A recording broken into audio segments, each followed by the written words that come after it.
As fans, most of us know that hockey is a physically demanding sport, meaning that over time, it's pretty typical for players to begin to slow down by their early 30s. And unlike the point per game Sidney Crosby, the players on this list likely have father time to thank for their regression. In this video, we're going to go over several NHL players who are in their 30s and have been struggling this season. And with that, here are 4 NHL players who appear to be washed up.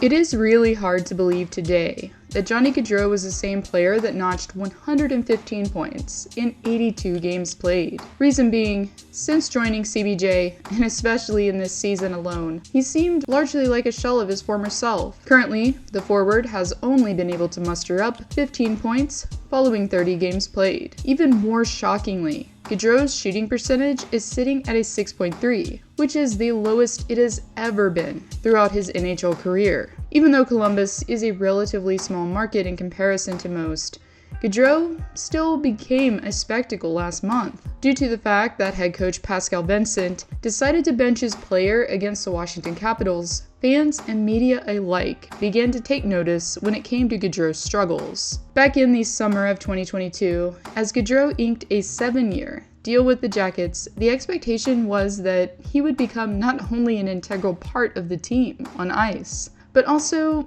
off of it as well. Unfortunately though, as many have noted, Gaudreau has never seemed like the go-to guy when it comes to leadership. Despite wearing an A at times during his Calgary days, Johnny Hockey never seemed to be a vocal locker room guy in the slightest. This was something that Gaudreau himself acknowledged during an interview with The Athletic last year. "I definitely need to get better at talking to these younger kids," Gaudreau told Aaron Pointsline. Regardless, as far as points are concerned, Gaudreau is currently on track to have his worst season yet. According to ESPN, if Gaudreau continues at the same offensive pace, he'll finish out with 41 points, assuming that he plays a full 82 games. While yes, he doesn't have the same supporting cast around him, considering the dollar amount that he's being paid and the 11.7% that he's receiving of the Jackets cap, Gaudreau hasn't lived up to expectations.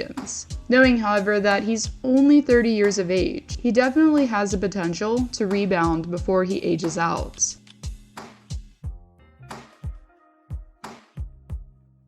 When Ryan Reeves was added into the mix in Toronto this summer, the idea was that Reeves would finally be filling a role that had been largely vacant for quite some time, as the Leafs have been notorious in recent years for being soft, or as GM Brad Treliving likes to say, not having enough snot to their game. Therefore, in an attempt to fix the issue, along with Reeves, Treliving also brought in Max Domi and Tyler Bertuzzi. However, out of the three, Reeves is and has been closer to a one-dimensional player, as a forward since he was drafted in 2005 has been an enforcer first and foremost over anything. Unfortunately though, Reeves hasn't contributed much at all to his team. As it stands, as far as his main role is concerned, Reeves has only dropped the gloves on 2 occasions thus far. On the first, as most of us can recall, Reeves lost miserably to Habs defenseman Arbor Xhekaj, and on the offensive side of things, Reeves took 14 games to light the lamp, as he scored his first and only point against the Chicago Blackhawks. It's also rather troubling too when looking at his plus-minus. Yes, they aren't the be-all end-all, but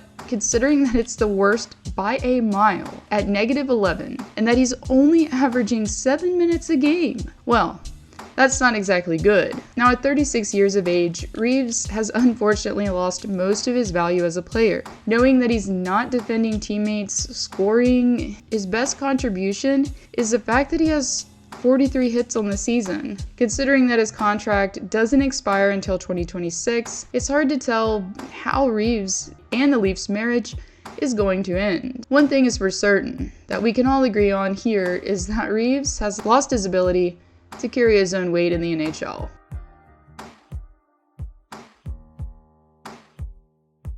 After being acquired by the Pittsburgh Penguins, in the spring of 2022. Rickard Rakell exceeded expectations and more in the following season. While playing mostly alongside Evgeny Malkin, Rakell was able to record an impressive 28 goals and 60 points in total in a full season's play. Even in comparison to players such as Brian Rust, who only scored 46 points in total, Rakell had a decently better campaign. However, as the season kicked off months later, Rakell didn't appear to be the same player. For the most part, Rakell hasn't lost his defensive abilities and has managed to get shots on goal. Unfortunately though, Rakell has failed to tickle the twine at all in this current campaign. Granted, in all fairness, the forward has been sidelined for nearly a month with a lower body injury, but even when he was able to play, it was clear that there was a major contrast between his game last season and this current campaign. At 30 years of age, Rakell is on pace at the moment to only score 19 points, which would be his worst season yet. Knowing though that he could have a few good years left in the tank, it's possible that Rakell could rebound. For GM Kyle Dubas and Pens fans alike, the hopes have to be high considering that his $30 million contract doesn't expire until 2028. Even if Dubas was somehow able to find a team willing to take Rakell's deal on, it could prove to be challenging considering that Rakell's contract clause allows for him to submit an 8-team no-trade list.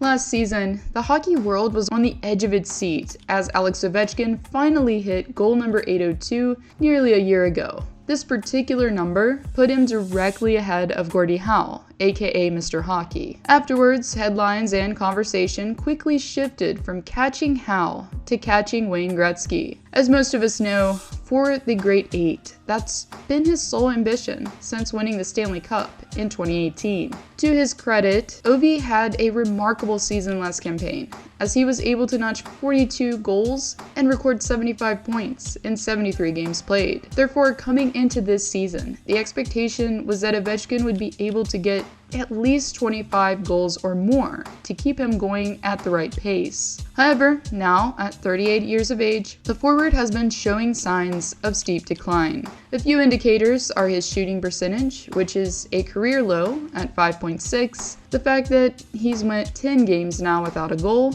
and that he only has 5 goals on the season. Now obviously, it wouldn't be fair not to point out some factors that are probably contributing. For one, Nicklas Backstrom has been out of the picture now since the start of the season. Backstrom, who is notorious for being Ovi's setup guy at center, was doing so for 17 years. Also, the Capitals' power play hasn't been exactly up to par, as Washington currently has the worst power play percentage league-wide at 8.2. Surprisingly, Ovechkin is leading his team in points with only 16. Therefore, this also speaks to the offensive drought that isn't just limited to Ovechkin himself. From an outside perspective, yet, it does appear that Ovechkin has lost his offensive prowess. But this may indeed be more circumstantial than anything. Anyways, regardless, it's hard not to admit that Ovechkin has already proven himself to be the best pure goal scorer that the league has ever seen. In conclusion, it's going to be interesting to see if any of these players can prove everyone wrong and rebound accordingly. If you enjoyed this video, please consider subscribing if you haven't, and if you're already consuming my content on the regular, I'd like to invite you to join my Patreon. Plans start at just $1 a month and feature perks such as unseen analytics, video previews, monthly shoutouts, and more. If you'd like to support me and my work, simply click the link below to get started. Thank you all for watching, and I'll see you all next time.